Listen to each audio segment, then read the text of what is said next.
अस्सलाम वालेकुम नाजरीन, स्पेशल टैक्स रिफॉर्म प्रोग्राम साथ में अफजल यूबी। नाजरीन, पाकिस्तान भर में बल्कि 25 करोड़ अवाम आजकल सिर्फ ये देख रही है कि 26वीं आईनी तरामीम जो होने जा रही है, हुकूमत कर रही है। एक बार कोशिश हुकूमत कर चुकी है जिसमें वो नाकाम हो चुकी है। दूसरी बार फिर आईनी तरामीम को पास करवाने के लिए, मंजूर कराने के लिए हुकूमत अपनी काविशें जारी रखी हुई है। आईनी तरामीम है क्या है और ये कितनी तरामीम है, मुल्क और कौम के मुफाद में है, आम अवाम के मुफाद में है। आम अवाम कानून और आइन से इतनी वाकफियत नहीं रखते, मगर जो आंख कानून और आइन को देखती है वो है वकला बिरादरी। वकला बिरादरी आईनी तरामीम के हवाले से क्या कहती है, उन्हीं की जुबानी जानते हैं। वो आईनी तरामीम को किस आंख से देखते हैं, मुल्क और कौम के मफादात में देखते हैं या इसका इस मुल्क और कौम को कोई नुकसान होगा। मेरे साथ इस वक्त लाइन पर मौजूद हैं चौधरी शफकत अली साहब, आप मेंबर हैं पंजाब बार काउंसिल के। चौधरी शफकत साहब, ये बताइएगा जो 26वीं आईनी तरामीम होने जा रही है, आप क्या समझते होनी चाहिए?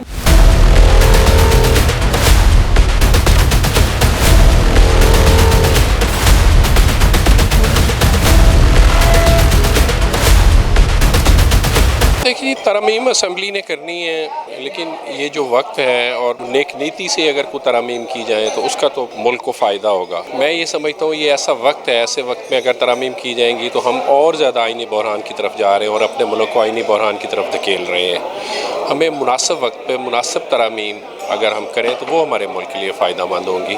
तो ये वो वक्त है जब हमें मुल्क का सोचना चाहिए, ज़ात का नहीं, और खुदा करे कि इस मुल्क के लिए अच्छा हो, इस अवाम के लिए अच्छा हो। बहुत शुक्रिया सर, आपने हमें टाइम। नाज़रीन, आपने वकला बिरादरी की गुफ्तगू सुनी जिनमें सुप्रीम कोर्ट के भी एडवोकेट थे, हाई कोर्ट के भी एडवोकेट थे, पाकिस्तान बार काउंसिल के भी मेंबर थे, पंजाब बार काउंसिल के भी मेंबर थे और एक्सपर्ट थे, क्योंकि ये अपनी आंख से कानून और आइन को बेहतर जानते हैं। फैसला आपने करना है, जो हुकूमत आईनी तरामीम करने जा रही है ये मंजूर होनी चाहिए या नहीं। इस पर जो तहफ़्ज़ात है वकला बिरादरी के वो आपने भी सुन लिए, जो बेहतरी के लिए तजावीज़ थी वो भी आपने सुनी। फैसला आपने करना है। अगले प्रोग्राम तक के लिए अफजल यूबी को इजाजत दीजिए। अल्लाह हाफ़िज़। पाकिस्तान जिंदाबाद। देखिए प्रोग्राम टैक्स और अवाम अफजल अयूबी के साथ।